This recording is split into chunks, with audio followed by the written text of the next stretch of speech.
Théodore Herzl, Vie et destin.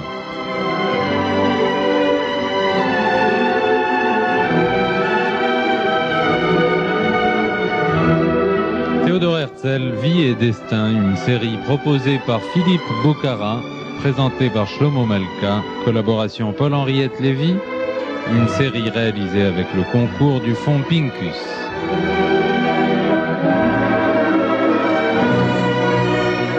Réalisation technique, Patrick Elbaz.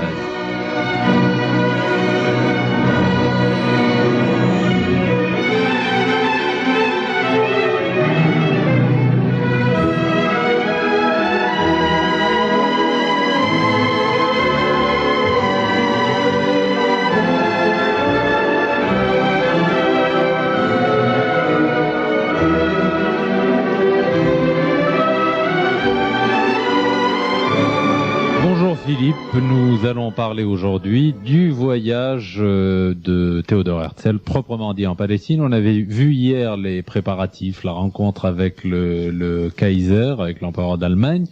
Et aujourd'hui, nous allons voir comment s'est déroulé ce voyage. Nous sommes en 1898 et Théodore Herzl est allé en train en Palestine. À quoi ressemble la Palestine de l'époque ? Le pays est très peu peuplé, l'économie est encore très archaïque et ce sont seulement les premiers villages juifs modernes qui viennent d'être créés par la première Aliyah. On appelle ça les Moshavot. Ces villages qui sont des villages de type classique, privés.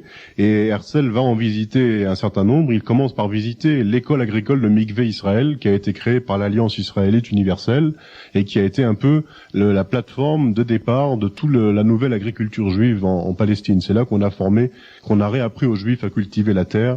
Et c'est là qu'il va rencontrer par hasard d'ailleurs aussi à nouveau l'empereur. Dans un deuxième temps, dans un premier temps, Herzl visite simplement Mikvé Israël. Il s'incline sur la tombe de son fondateur Charles Netter, un des grands philanthropes juifs français du 19e siècle. Et une fête est donnée en son honneur. Il a des conversations avec les élèves. Il visite comme ça plusieurs Moshavot, Rishon LeZion, qui appartient au baron de Rothschild, Nes Tziona, également qui est lié au baron de Rothschild, et puis Rehovot, qui est un village plus indépendant. Et il est frappé par le fait qu'à Rehovot, il y a une ambiance différente, une ambiance plus libre et plus dynamique que dans les colonies qui vivent des subventions du baron de Rothschild. Il y a une atmosphère plutôt démoralisante dans ces villages-là, parce qu'on subit assez difficilement l'autorité des représentants du baron.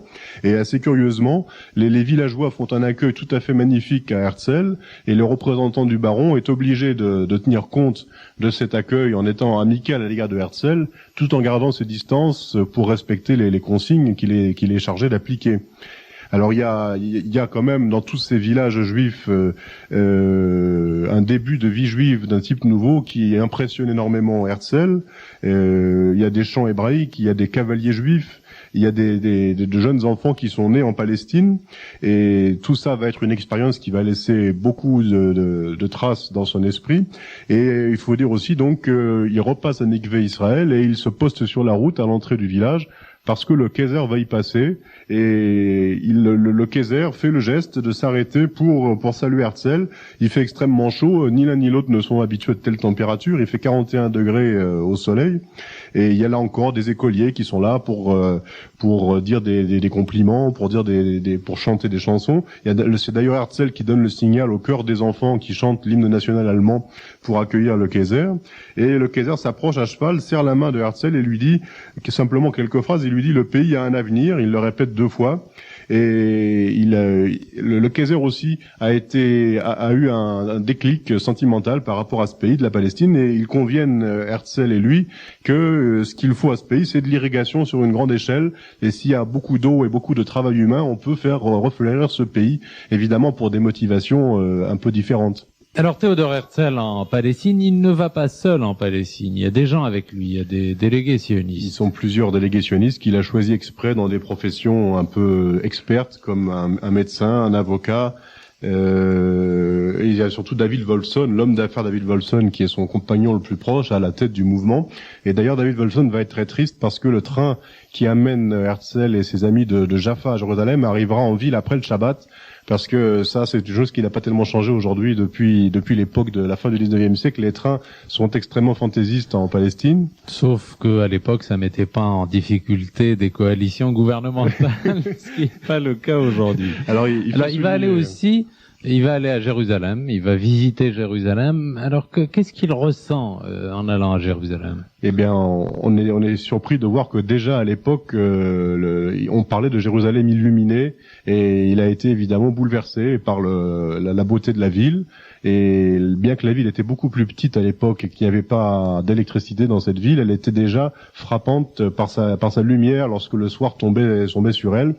Il faut dire que pendant tout son voyage en Palestine, Herzl était très gravement malade, dont ses compagnons se sont même demandé s'il allait mourir pendant ce voyage. Et justement, là, les moments les plus difficiles sont pendant les quelques jours à Jérusalem où il doit rencontrer le Kaiser, où il est à l'article de la mort dans son lit, à préparer en même temps le texte qu'il doit lire et à négocier ce texte avec les quelques diplomates de second rang qui ont été chargés de censurer son texte et de négocier mot par mot avec lui. De quoi souffre-t-il ? Il a toujours cette grave faiblesse cardiaque qui va devenir chronique et qui va l'user prématurément. Herzl a quand même eu le temps d'aller au mur des lamentations, comme on l'appelait à l'époque, et c'était aussi une vision assez déprimante. Il faut pas oublier qu'à l'époque, la plupart des Juifs qui vivaient à Jérusalem avaient comme profession la mendicité. C'était l'époque de la Chalouka, où les Juifs faisaient très peu des métiers productifs en Palestine. Ils vivaient des collectes qu'on faisait pour eux à travers la diaspora juive. Et c'était un spectacle que tous les visiteurs décrivent comme assez lugubre, déprimant. Cette masse de mendiants juifs qui sont près du mur des lamentations, c'est un endroit qui est très sale, qui est délaissé, parce qu'évidemment la religion juive est une religion complètement dominée, écrasée en Palestine, et ça n'a pas du tout amené Herzl à refroidir ses sentiments par rapport à Jérusalem. Bien au contraire, il a beaucoup aimé cette ville et il a commencé à rêver à la reconstruire, à la moderniser, à la réaménager d'une manière beaucoup plus moderne. Alors l'audience avec l'empereur a lieu, et comme je vous l'ai dit, on ne l'a pas laissé Herzl dire tout ce qu'il voulait dire. Le texte qu'il a dit a été très édulcoré, et il faut dire que la réponse de l'empereur a été elle-même très en retrait par rapport aux promesses relativement audacieuses qu'il avait faites dans ses premières conversations. Et pour quelle raison l'empereur s'est-il refroidi ?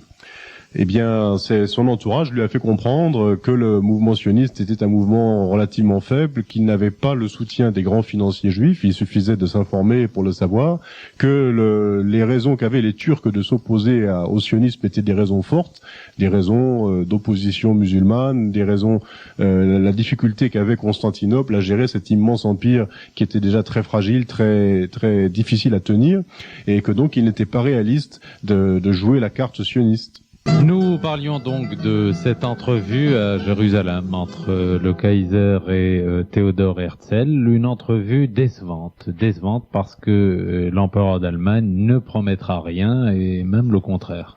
L'empereur ne promet rien, mais Herzl et ses amis qui l'ont accompagné est très content du fait même de la rencontre. C'est une rencontre qui a connu une grande publicité, et donc il prend le bateau du retour, plutôt content que la rencontre ait eu lieu, même si elle n'a rien donné de concret. Il faut dire qu'Herzl avait beaucoup peur pendant tout son séjour en Palestine de l'hostilité des Turcs. Il avait peur de se faire arrêter par la police turque. Il s'est senti espionné, et à juste raison, on a pu le vérifier. Par la suite, il s'est senti espionné par des agents de police turcs, et en fait, au moment du départ, il avait encore une raison supplémentaire d'être content de partir, ce qui était celle-ci. Et c'est en fait seulement à l'issue du voyage, en arrivant à Naples, que Herzl va être vraiment déçu en faisant le bilan de son voyage, puisqu'il va pouvoir lire le communiqué officiel que les Allemands ont publié à l'issue de la rencontre. Et c'est un communiqué assez curieux qui tient en 2 phrases. L'empereur Guillaume a reçu une délégation juive qui lui a présenté un album de photographies des colonies juives établies en Palestine. Répondant à une allocution du chef de cette délégation, l'empereur Guillaume a déclaré que toutes les entreprises visant à l'amélioration de l'agriculture en Palestine étaient assurées de son bienveillant intérêt, aussi longtemps qu'elles s'accordaient avec le bien-être de l'Empire turc et qu'elles étaient conduites dans un esprit de respect complet de la souveraineté du sultan. Voilà le communiqué officiel. On précisait d'ailleurs dans la même phrase que l'empereur avait aussi reçu le consul de France à Jérusalem. C'était donc un traitement tout à fait anodin. Il faut dire qu'à cette époque-là, il y avait probablement beaucoup plus d'agriculteurs allemands chrétiens en Palestine que d'agriculteurs juifs. Et en fait, jusqu'à Hitler, il y a eu une très forte présence d'une colonie allemande. C'est pour ça qu'il y a aujourd'hui encore des quartiers qui s'appellent le quartier allemand dans des grandes villes d'Israël. Moshava germanite. Exactement. Est-ce que Herzl serait allé en Palestine si le Kaiser n'y était pas présent à ce moment-là et s'il n'avait pas dû le voir?